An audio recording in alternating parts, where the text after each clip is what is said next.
I'm here with Alex Broadfoot from his company Vision Spark, and I met Alex down in Orlando, and he did an unbelievable presentation about hiring a 2IC, which stands for second in command. And I was just really thrilled because we have a lot of clients, Alec, in that range where anywhere from 15 employees to 200 employees, but all of them struggle with you know, the delegation part of hiring that second in command. They struggle with what does that look like? How do I find one, right? How do I know it's the right person? And a lot of times you see the classic mistake of, well, I'm going to hire my best friend from college. I'm going to hire my best friend from here, or they go down the friend route, or they go down the church route. And so I thought it'd be really good for you to do a very similar presentation. We're going to record this, put it in our video library for our clients to do. And so, Alec, if you want to introduce yourself a little bit, how long have you been recruiting 2ICs? Yeah, so 7 years. So we've been in business 10 years. Actually, we're in our 11th year. And so we've been doing 2ICs for 7 years. 7 years. Wow. And about how many have you placed? Oh, that's a good one. That's probably a couple hundred, maybe 250 or so. We did about 30 last year. And from a size standpoint, what kind of companies do you work with generally? Do you work with, the thing is, and what type of pay scale? So this is a great question. I wish I thought I could have prepared you for it. But the thing what is the highest paid 2IC you ever recruited, and what would be like a low pay range for second in command? Okay, so highest would probably be in that $500,000 range, and that is top 1/10 of 1%. I would say average for us in our niche, we're in that 125 to 250 range. So maybe it's a 125 base with potential to make 175 in the first year, or maybe it's 150 to 225. And and I'll ask this last question, but from a demographics of your employer side, like someone like myself, I have 23 employees, and then I have some clients with 200, 150. But what would be what size? I know it comes to cash flow and profitability, but what size number of employees and revenues? What would be the smallest, and what would be the largest? From an employee? Yeah. So an employee side, we would be, let's see, I think we did one for a company on the small side. They had about 5 employees, and they said they needed a 2IC. And, something that we do as part of our process, we determined that individual really needed a business manager, and they were able to afford that price point a little better than a 2IC. I'd say on average employee size would be 40 to 50 employees, maybe as high as 200 employees. So yeah, that gives you an idea. Awesome. And so if you want to go ahead and start your presentation, I'll try not to interrupt you too much, but if you get questions, I'll ask you questions. Thank you. Yeah, can you see my screen okay at the presentation? Yes, sir. Okay, yes. All right. Great. So, I am passionate about helping entrepreneurs self-multiply, overcome obstacles, and have the right leaders so they can have more time, freedom of purpose, more energy. And so we get to work with clients all around the United States, and we love making a difference in their lives and their businesses and in their culture. So roadmap for today. And I want you to, don't be afraid to ask questions or put questions in the chat. Mark, if you see questions, please interrupt me. But I want to make this as interactive as possible. So the roadmap for today, we're going to talk about what are some of the numbers, the cost, success, that kind of thing. Some obstacles that I see in our clients before actually making the decision to hire a second in command. We'll talk about reasons why you need a 2IC. We'll talk about our process, and you're welcome to replicate that for your hiring and what that looks like.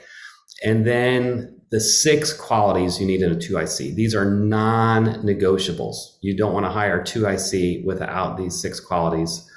And then lastly, how do you actually evaluate candidates? So that's kind of the roadmap, and we'll feel free to ask questions along the way or at the end.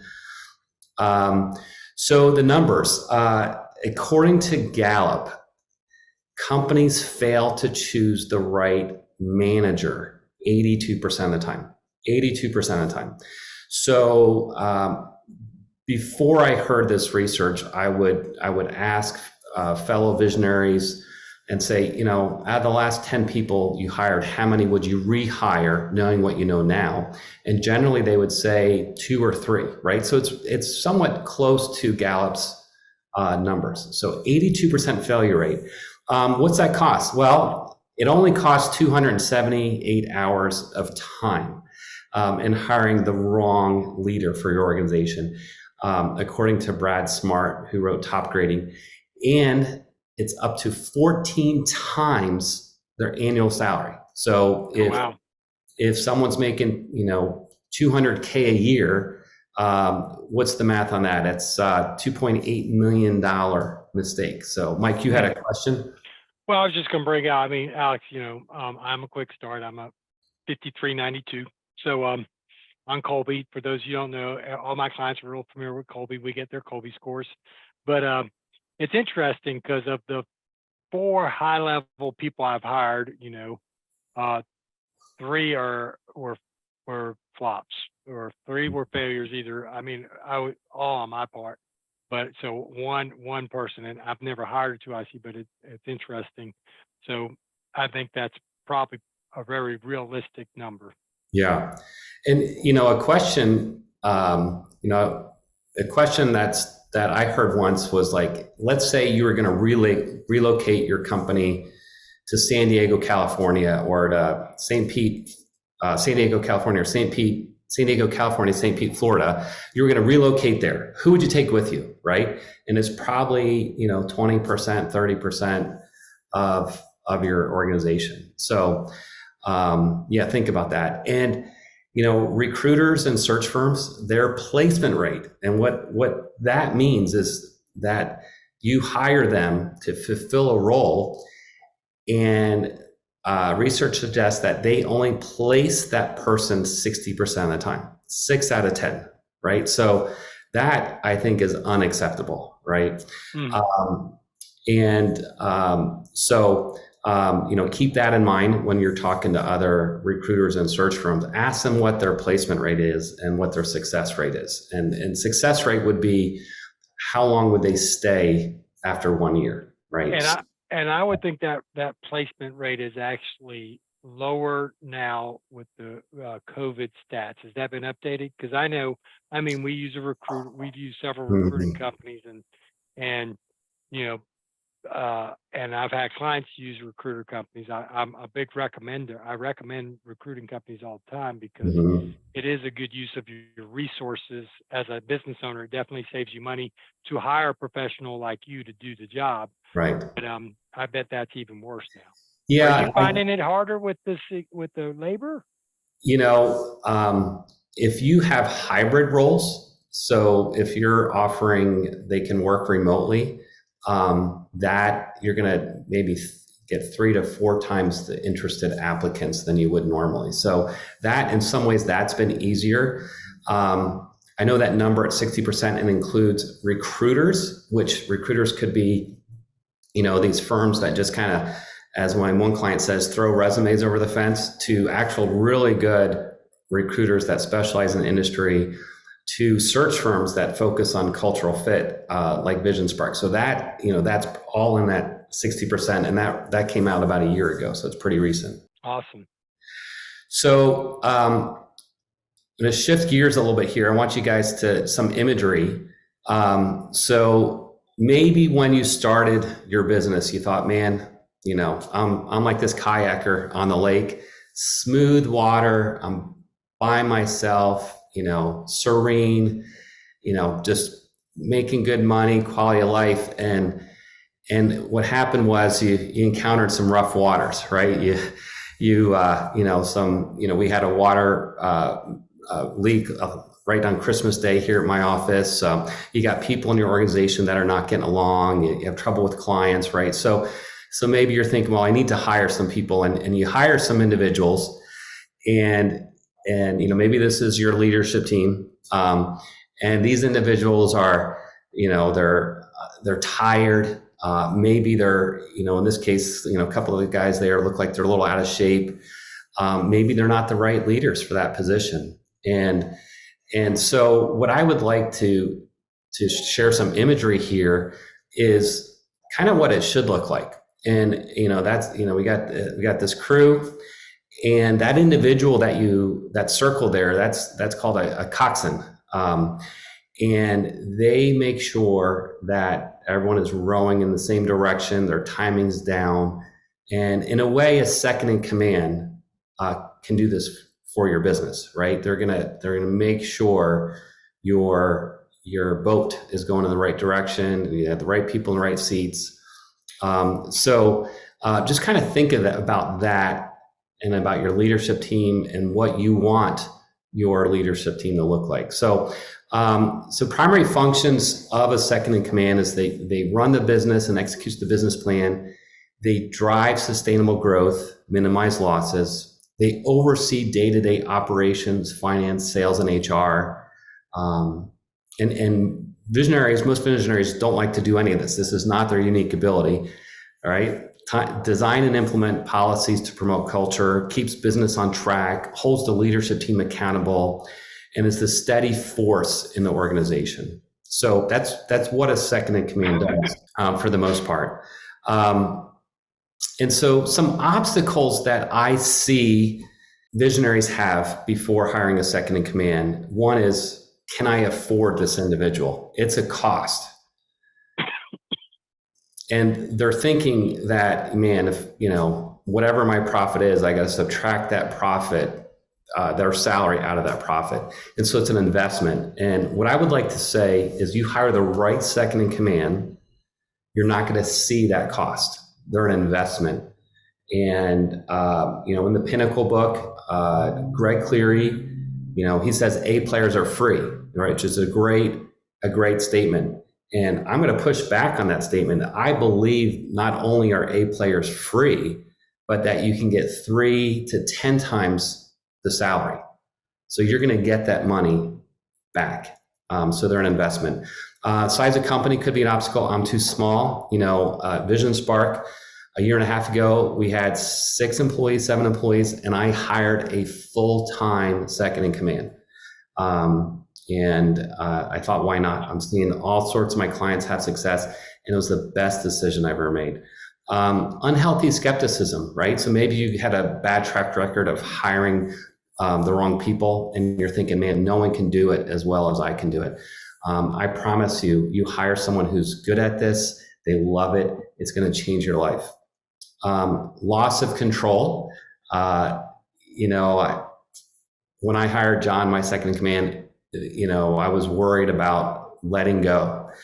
And I think it took me about 6 months to give him access to our business bank accounts. And so a good second in command is awesome. I don't check the bank account more than once a week now, as opposed to once a day. And even just some of the detailed decisions, right? I'm relaxed about that. So we did our state of the company address yesterday, and one of my longstanding employees said, Alec, I've really noticed a change about you. You're much more relaxed, and it seems like this second in command has really made a difference. So too small of a network. Maybe there's no one right? So maybe I don't know anyone that could do this job, or maybe you're thinking there's someone on your team that may be able to do it, but you're not sure because you're not, their weaknesses. And sometimes it's easier to hire the devil rather than the devil you don't know. So I would encourage you to expand your network and cast a large net, because there's there's amazing individuals out there that can do the job. And then purpose. Some visionaries think, man, if I am going to relinquish control, if I'm going to let someone else run my company, what am I going to do? I'm going to have nothing to do. And I assure you, you're going to be able to lean on your unique ability more and really create a lot more value for the business. So those are some obstacles. Mike, what do you think some of the obstacles are that you see your clients in terms of whether or not you should hire 2IC? Well, I think the biggest thing and this happens all the time with just hiring really employees, is the investment, right? Mm-hmm. People don't realize, one of the things, great employees pay for themselves. They pay for themselves and they produce money. Couple of things that I try to get my clients to look at is, one is, especially the ones that really hold on to the reins of hiring people and expanding, because just there's two types of business owners. There's the rugged individualist, like Dan Sullivan talks about, and then the business expander. The business expander is hiring too quick, and the rugged individualist is hiring too slow. But always, I say, hey, track these numbers. I want you to track these KPIs, which is revenue per employee, and then net profit per employee. And generally speaking, as you hire employees, your net profit per employee goes up. If you, in CPA, you have to exclude yourself, because, or you have to make sure you're paying yourself, because a lot of CPAs, they just do all the work themselves, right? But the thing is, I think that's great. I think purpose is a big part. Yeah. A lot of people say what I'm going to do, but the truth is one of Dan Sullivan's fundamental beliefs was a focus on delegation, multiply income. Right. And what happens as an entrepreneur, there's obviously a higher level that you can go to. Like where I see myself going when I get my second in command is sales and customer service, period. I was just looking at my disc. I forget what I am, but I'm IM whatever with a focus on results. I'm a little weird, but and it says you love talking to people. You love meeting with people. You don't like confronting people. So the thing is but all those, this is great. So and then also, is it going to work, right? I mean, the thing is I definitely agree with your cost statistics. I can tell you about the three, higher level. I mean, that's with a lot of people. You make a bad decision on a higher level, it costs you a lot of time, effort, and it's just the whole thing. I think 4 or 5 times someone's salary is probably a good guess of what that costs you. Yes. And so that causes a lot of people, knowing that, you're like, okay, oh man, am I going to go through that again? Right. If I make the wrong decision, here I am again. Yeah. I mean, it's common to have, PTSD from a really bad hire and like never again. Right. So, so that's a reason, to not hire a second in command. So let's talk about maybe why we should hire a second in command. So, number one, more time. So who doesn't want more time to do things that you enjoy doing and pursuing other passions? Increase in energy. So when we're outside our unique ability that Dan Sullivan talks about, it takes a lot more energy, and that's draining, and it can cause depression to an extent if you're constantly tired doing things out of your unique ability. So one of the things that I've seen my clients and myself realize after the hiring of the 2IC, your energy increases and your outlook on life is better. So, freedom to focus on your unique ability, and that you're going to create so much more value for your company by being in unique ability. Your performance in your business is, wrong slide. So increase in business performance is significant. So you're going to hit your numbers, your KPIs and things like that. So you'll get farther faster. Better team communication. A lot of visionaries like me are not great at communication. The team needs detail. They need things to be said a couple of times, and that is often outside our unique ability. So one of the byproducts of having a second in command is that you have increased morale because the communication is better. You can focus on working on the business rather than in the business, and you can climb the mountain higher. You can get there quicker. So those are some reasons. If I can encourage you to consider hiring a second in command. So who doesn't want more time and better communication and more energy? So I recommend that every company has a hiring process. So this is our process, and you're welcome to R&D it, rip off and duplicate. So this is our process, and why we have much higher success rate than our industry average. So the first part of the process is what we call the position maximizer, and that's where we meet with the stakeholders in the organization. So the visionary and the leadership team, and if you're using this for your process, meet with who is the hiring manager and the direct reports and the peers. So you focus on what success looks like, what are the behaviors, traits, and values. We also get a really good idea of what the culture is in the organization and the unique qualities of the visionary, because not every visionary is the same and not every 2IC is the same, and you want to make sure there's a really good match. So that's the first part of the process, and we use that information to cast a large net. And so we take that information from the first part, we write this really compelling position profile that's going to attract the top candidates to the role. And so one of the benefits of doing it this way is that you don't have to sell. The candidates are already sold on the company. I want to work for this company. And so it's a wonderful problem to have when you have dozens of candidates saying, I want to work here. And so you cast a large net, you screen them. We recommend like a phone screener. You evaluate the resume, you ask some questions pertaining to the role. It's much more efficient than an in-person interview. So we recommend that you do that at that step. The third step is the cultural fit step. Now, this is super important. So we open the file up to our clients. We share the names, the resumes. A lot of recruiters kind of hide that, open book. But this cultural fit is super important. So we want to make sure our clients have, they pass that test, that, I can see working with this person. They're going to fit well on my team.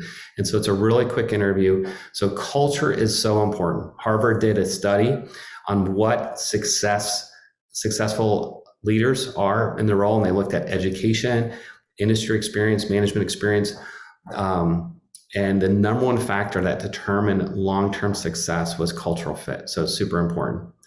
The next part of the process, we call this the right fit profiler. This is a really deep dive behavioral interview. And so you're going to evaluate their leadership qualities. And one way that you could do this is you want to ask a lot of questions in an interview where you're getting specific examples. And a really easy way to do this is to phrase your interview question, tell me about a time. So for example, if I want to really learn that they are a great communicator, I'll say, tell me about a time when a breakdown in communication created a difficult situation for you.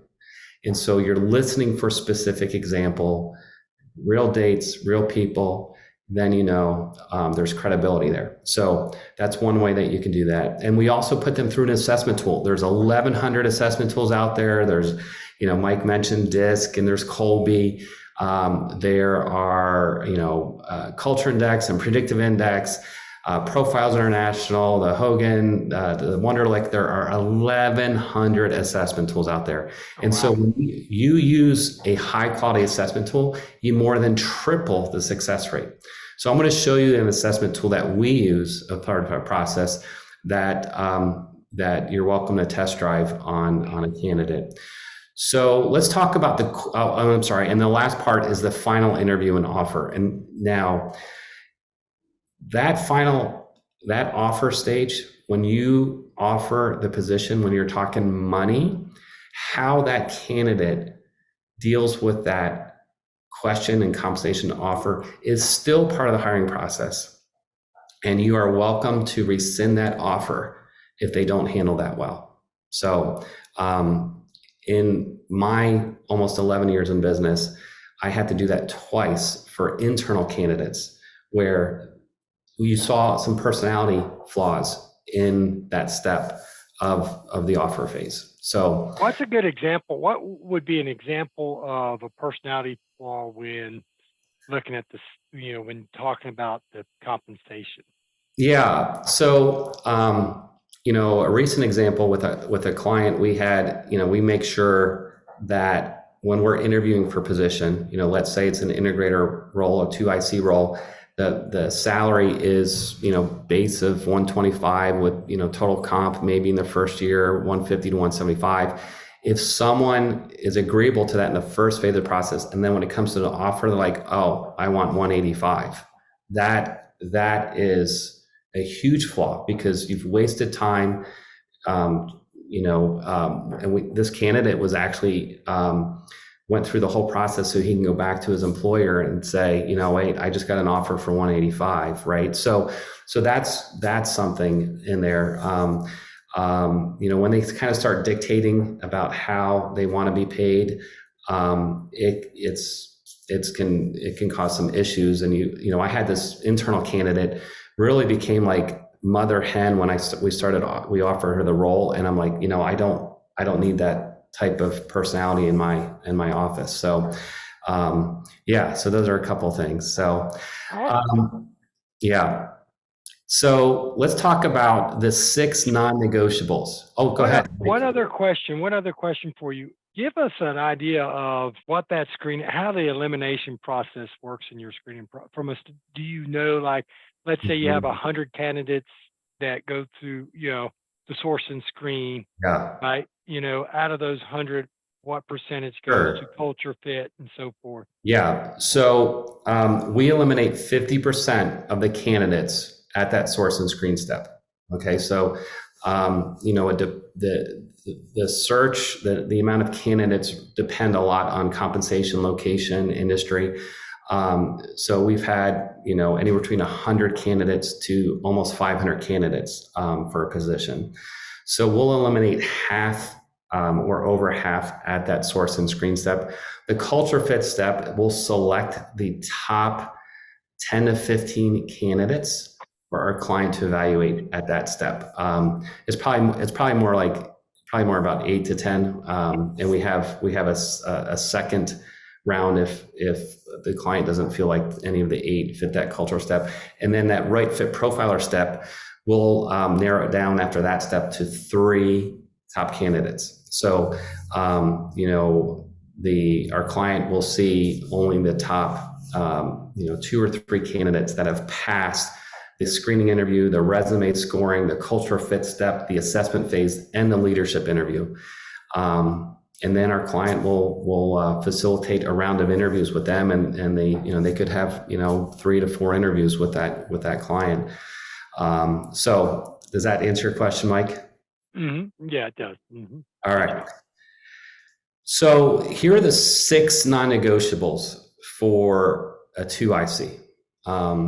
And you really want to make sure that you've evaluated them heavily to make sure that they are strong in these areas. So number 1, they need to be a strategic thinker as opposed to a hands-on learner.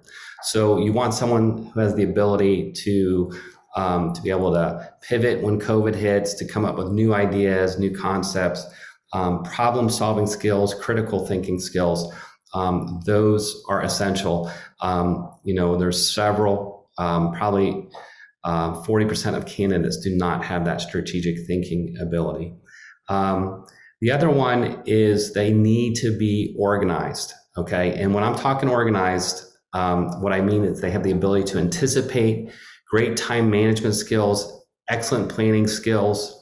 Visionaries, we can be a little disorganized. We can, maybe wing it sometimes, but a good 2IC is organized and they love to plan. They can prioritize and anticipate. And so you want to make sure you really evaluate them, because oftentimes candidates can appear to be organized when in fact they're not.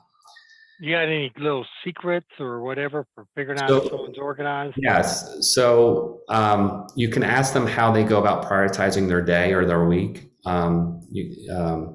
You can ask about effective time management skills. An assessment tool will really help you determine if they're organized. I had a mentor who we would meet a couple times a month, and he was really helpful. I always thought he was the most organized man in the world.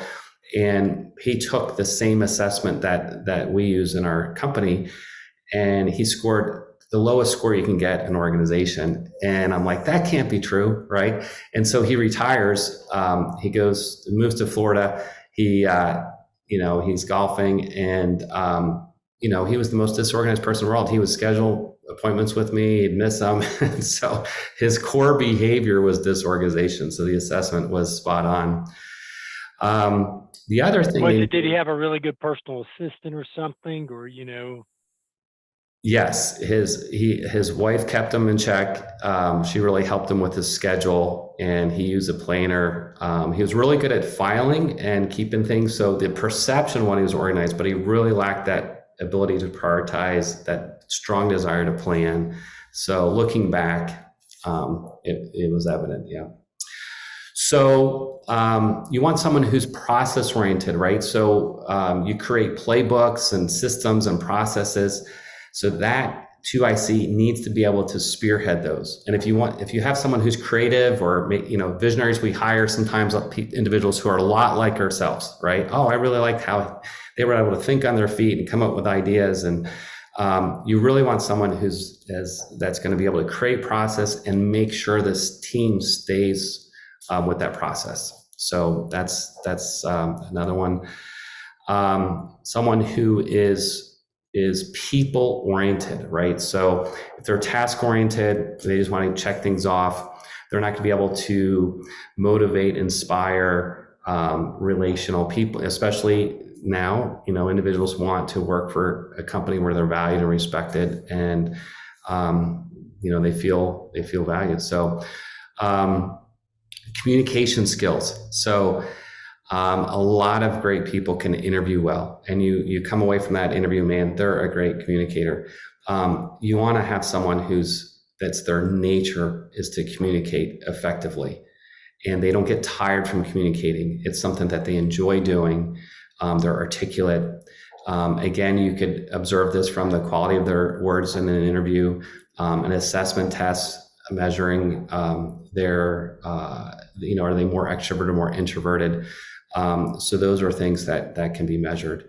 And then the last one is the sixth quality is they need to love and are able to lead, manage, and coach.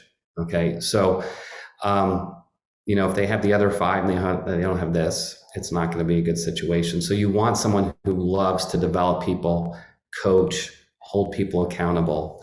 And so those are the six qualities: strategic thinker, organized, process oriented, likes people, strong communicator, and loves to coach others. So they have to have all six of these, right? So yes, they have to have all six of these. The fact that I consider myself a strategic thinker, but I'm really unorganized, would probably knock me out. The fact that I'm not process oriented, right? Doesn't help that I like people and that I'm a strong communicator. Yes. And then when you say love and are able to lead, manage, is it something more important? I mean, the biggest thing that we find sometimes is that people don't like to hold people accountable. They love people, but holding them accountable is one thing. How would you test for that? Because everyone, I'm trying to think about it. They just have too much of a nurturing instinct sometimes instead of a developing. Yeah, it is a skill and a strength. I'll show you how we test for it here. So we're actually getting ready to go into that. So how we evaluate candidates is we do a leadership interview. So this measures their learned behavior, right? So and then we do an assessment test, which measures their core behavior. You need both to really determine someone's ability. So our leadership interview, we evaluate these 12 areas of what makes someone a great leader.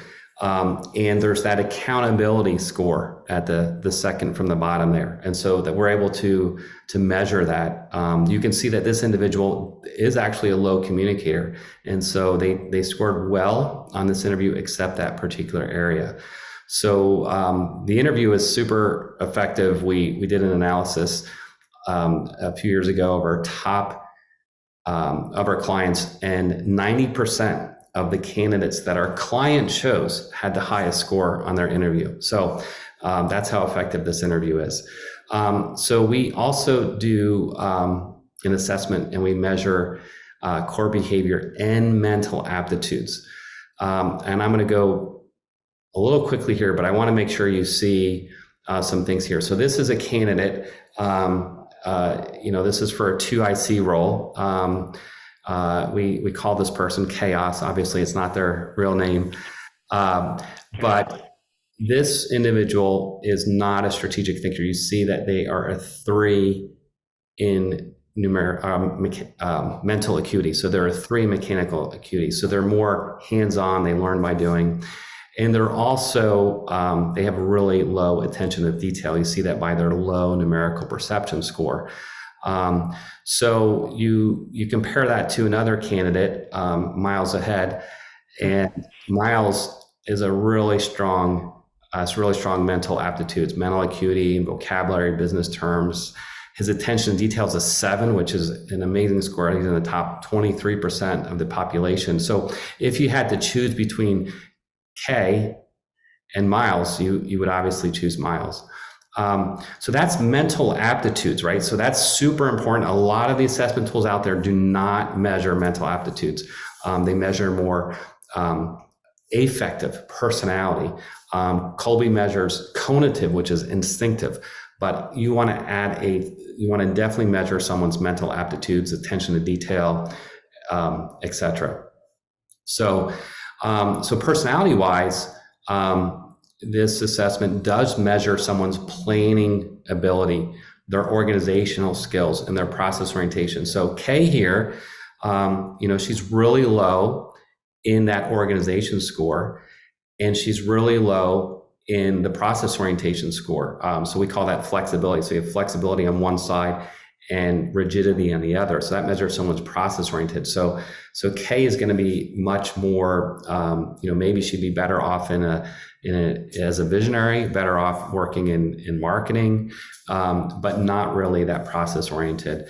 Now, comparing that to Miles, Miles, all his scores are within the brackets of a 2IC. And I'm sorry to share that with you. So these brackets that you see are benchmarks for the 2IC role. So we want to see scores in those brackets. And so, it doesn't take a rocket scientist to look at the assessment and say, you know what, this person's going to do really well, or they're going to do really poorly.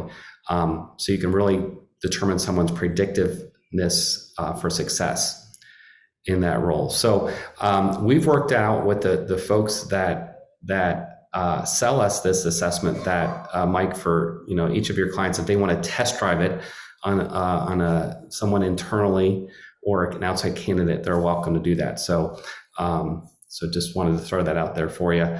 Awesome. Mike, any questions on how to evaluate candidates and how we do that with our 2 tools? No, I mean, that's pretty interesting. So let me just clarify. One of them is actually a face-to-face interview where you're actually asking them questions and talking to them, and that you determine your 12 leadership traits from that. The Correct. Other one is this test that basically, and so our clients, if they want to test drive this on an internal candidate or someone, that's a pretty good deal. I mean, the thing is I paid for one of those tests. I talked to the person today about taking it because I thought maybe it was my quick start, and I was like, hey, hey, did I ever pay Alec for the test? And they were like, yes, we paid him. I was like, hey, did you take the test? No, I've got to take that. I was like, yeah, it was like 300. I mean, it's like 300 and something dollars. So I think it's a Yeah. great deal. So So I'll comp another one for you, Mike.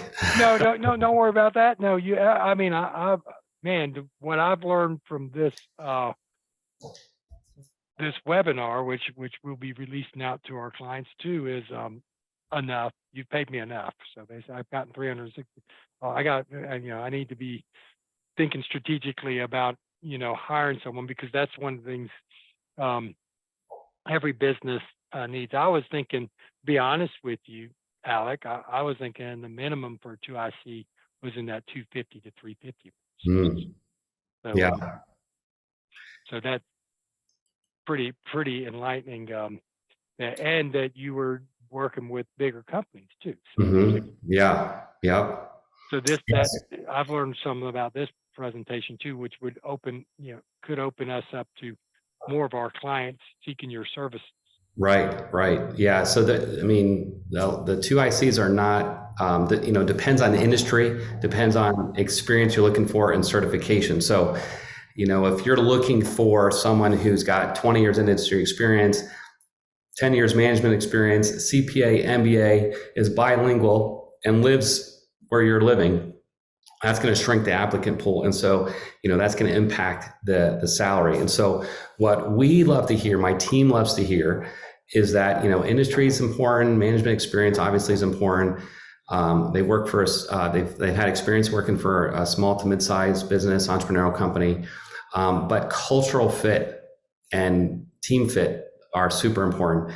When you say that, then you have a lot more room in the salary, frankly. And you really can get someone who's absolutely amazing in that price point. So, yeah. All right. So, one last slide one last point before we wrap up. So, the hiring process does not stop once someone comes in the door. So you really want to make sure that you just spent all this time and you're spending money to bring someone in, and you want to make sure that they succeed long term. And I've seen that the more time you spend with the individual and onboarding them, the greater return you're going to get. So definitely spend time with them, have them shadow you, probably 2-3 days for that first week. Communicate with them. I would have a check-in every day for the first 2, 3, 4 weeks with them. Have your one-on-one meeting cadence. So John and I, my second in command, when he first hired, every Friday for the first year we would meet, and we'd start meeting at 11, and I didn't schedule anything the rest of that day. And so sometimes we got done at 1, sometimes it was 4 o'clock. And so we did that. And now we have a 90-minute lunch once a week where we do a one-on-one meeting. And I will tell you that it's been absolutely amazing. I mentioned we had a water line break at the office, and John took care of that. And I was able to head off to the family for a Christmas gathering. I took a week vacation prior to all that craziness. I didn't take my laptop with me. My Vision Spark email, I actually removed that from my phone. And so I was able to have a vacation for the first time in 15 years where I wasn't addressing any issues. I've seen that with my clients. I had a client who, it was a senior position, big company, and I couldn't get a hold of him after we placed the second in command. I reached out to the Pinnacle guide and said, hey, what's going on with John? And he said, oh, Alec, it's been absolutely amazing. The reason why you can't get a hold of him is he's traveling the world with his wife.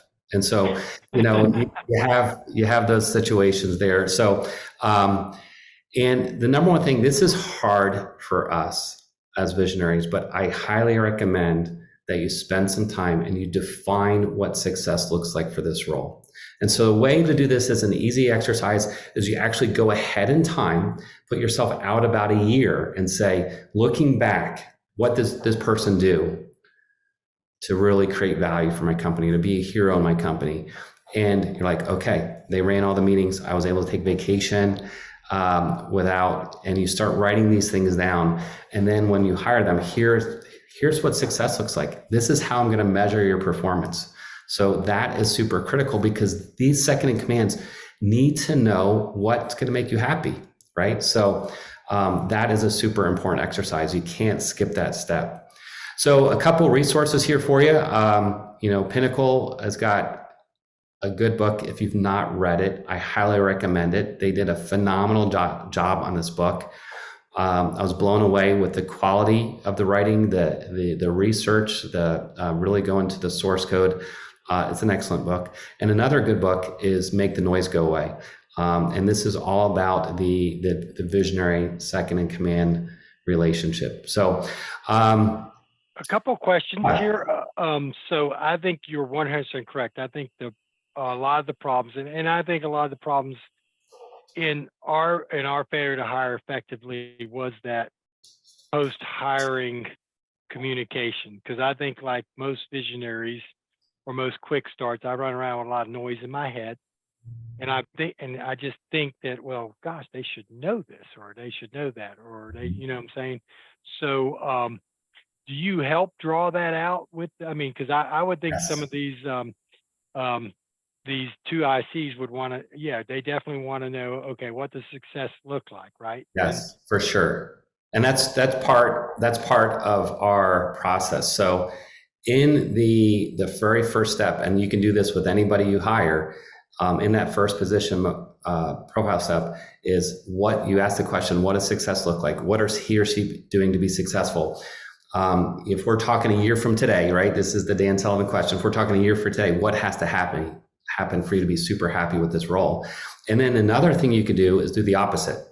So let's say we're talking 60 days after this person is hired and you're calling me and you're saying, Alec, I got to let this person go. What did he or she do or not do to cause you to do that? So that allows you to be really clear on who you want to hire and what success looks like. Right. And you have found, so this is, I'm sort of like old school a little bit, but you've found that, are you hiring more 2ICs second that are virtual? I would say it's about a third right now, maybe a fourth. So, there are companies that they've been remote pre-COVID, and they're obviously hiring a 2IC that's remote. A lot of visionaries are like me, and that communication is super important. And so, they want someone in the location where they're at. Oh, wow. So that's very generous of you to share the interview question. Yeah, so we have some interview questions. Sorry, I hit the wrong button here. We have interview questions that if you're looking for interview questions for a leadership position, we'll send you, I think, 3 to 5 questions for that role. If you want to test drive the assessment that I talked about, just put assessment in the subject line. And one of my favorite things is talking to visionaries that are struggling with that 2IC position. And there's visionaries who are quick starts, like, let's do it. And there's visionaries who are like, I'm not sure, and just really uncovering that. So if you want a strategy session, and be happy to offer that to you. Yeah. Well, good. I'm definitely going to take you up on the strategy session. I think you bring a lot of value, a lot of clarity. And, being a CPA firm, we have, we struggle with the fact of, do we hire, someone that's a second in command or maybe a part-time consultant too, because we're Pinnacle and we're, and we're always, that's one thing I'm looking for, someone to sort of help me fulfill those business advisory roles. Yeah. It's interesting. So that would be, I'm sure you definitely bring a lot of clarity to this and an expert in it, and over 200 hires and a 96% success rate. That speaks a lot for your company. Thank you. Yeah. Thank you. And I don't think we have any other questions. So thank you so much, Alec. I will reach out to you, and I appreciate your time today. And I know my clients are definitely going to enjoy this. All right. Well, thank you, Mike. This was Thank you. great.